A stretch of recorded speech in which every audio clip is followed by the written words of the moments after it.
আমি দাঁড়াই আছি আড়িয়াল খাঁ নদীর ঠিক মাঝে। এইটা পুরাটা এই গ্রামটা হয়ে গেছে নদী এবং এটা শহরের মতো হয়েছে। প্রতিটা বাড়ির সাথে সাথে রাস্তা আছে, ইট বিছানো রাস্তা। এই যে হলো আড়িয়াল খাঁ নদী।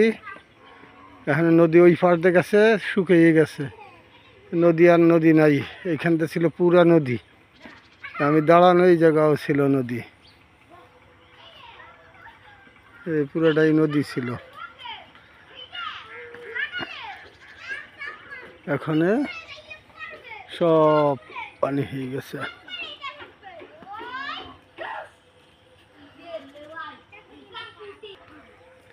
এখানকার সব শহরের মতো বাড়ি হয়েছে, যা প্রতিটা বাড়ির সাথে রাস্তা আছে, প্রতিটা বাড়ির ইট বিছানো রাস্তা।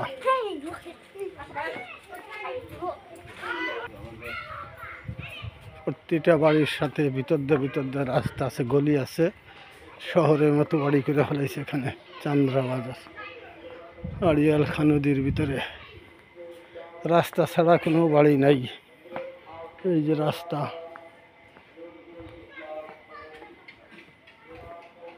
সবারও বাড়ি নেই, সব বাড়ির সাথে রাস্তা গলি করছে এবং রাস্তা ছাড়া কোনো। ছোট ছোট ভিডিওর অফ দে করছি, থামাই ভিডিও করছি, নাহলে অনেক বড় হয়ে যাবে। তাই এই যে গলি একটা,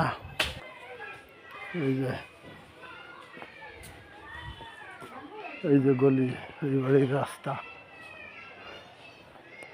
দোকান বাজার, অনেক দোকান হয়েছে হেন্দা।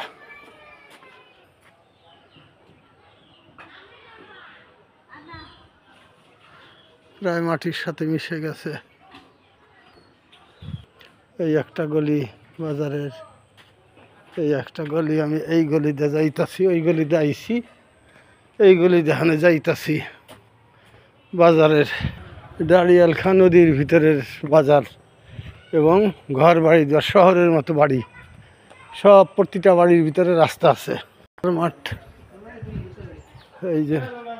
এই যাবার, এই যে একটু ঘুরেই এই যে গলি,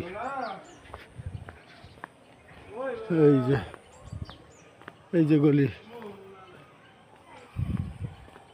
প্রতিটা বাড়ির সাথে এই যে রাস্তা, এই যে রাস্তা ছাড়া কোনো বাড়ি। এই যে মেন রোডে যাইতেছি, নদীর ভিতরে আড়িভাবে হয়েছে আড়িয়াল খাঁ। এক সময় এখানে এই নদীতে কার্তিক অগ্রহায়ণ পৌষ মাসে ইলিশ মাছ পাওয়া যাইত, যা অত্যন্ত সুস্বাদু ইলিশ মাছ পাওয়া যাইত। এখন সেই নদী শুকিয়ে গেছে, এখন পদ্মার ভিতরে ইলিশ পাওয়া যায় না। এখন ভিডিও শেষ।